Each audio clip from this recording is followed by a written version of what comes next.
He need a picture of her. You don't have nothing with you right now. Okay, that's fine. have we called family? I've called everybody. I have my uncle out riding around. My mom's on her way out here. My friends on their way out here. We've been everywhere. And she's gonna be with a friend inside some apartment. That's most why likely. I said I'm gonna still look. Okay. We don't know anybody out here. That's the thing. She would have never. She would have never. First of all, she would have never woke up at 8 o'clock in the morning, and she would have never. What you mean? 8 o'clock in the morning? I'm just saying. That ain't what I said. I never said. Guys, this isn't the time to fight. Exactly. I don't give a about you walking. You lost her though. Because you was watching her, Henry. What do you mean? But hey, I'm gone, sir. Come on, D. Listen to me.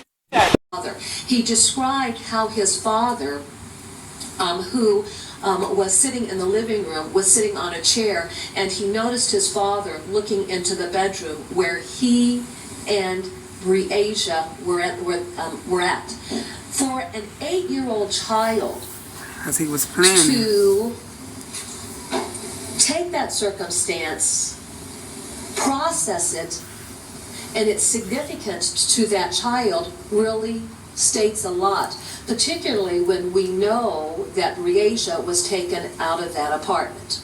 So, Andrea Culberson goes down. After Breasia, DL places himself as the fourth person to go to sleep. He indicates that his father was snoring, but then at some point in the night, that child is kicked very, very hard.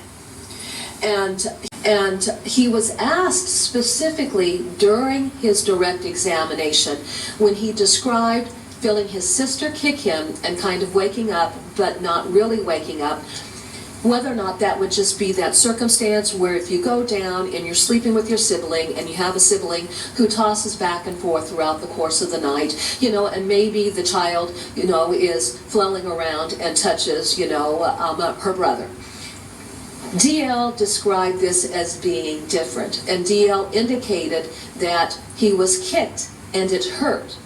And then one of the things that came out through his recorded interviews that we got to see, the state would note it's 3 years later, and at 11 he doesn't recall this during his direct examination on the stand, but he describes, that being said, he had to murder that child so nobody would know that he sexually abused that child. So let's go ahead and let's finish that out.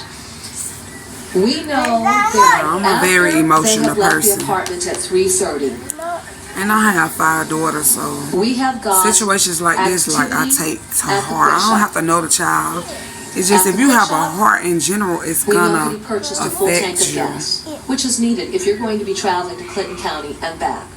That full tank of gas is significant.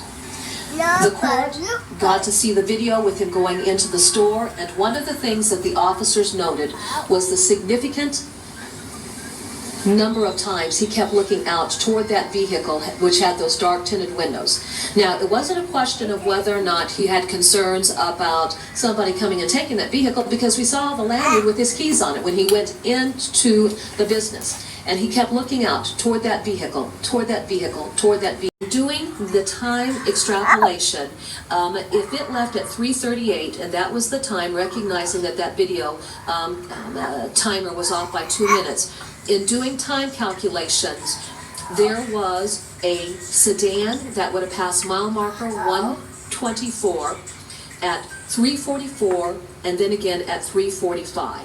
All right, so you take those variables, then we've got Mr. Brink's cell phone hitting off of the cell phone tower in the area of Kunow Implement at 4:27 a.m. This is where the identification occurs, which identifies Mr. Dinkins very clearly as being responsible for having murdered Breasia Terrell. The court has had a significant amount of testimony about the area where her body was found, and the nature of... Tell me, what does it look like in heaven? Is it peaceful? Is it free like they say? Does the sun shine bright forever? Tell me what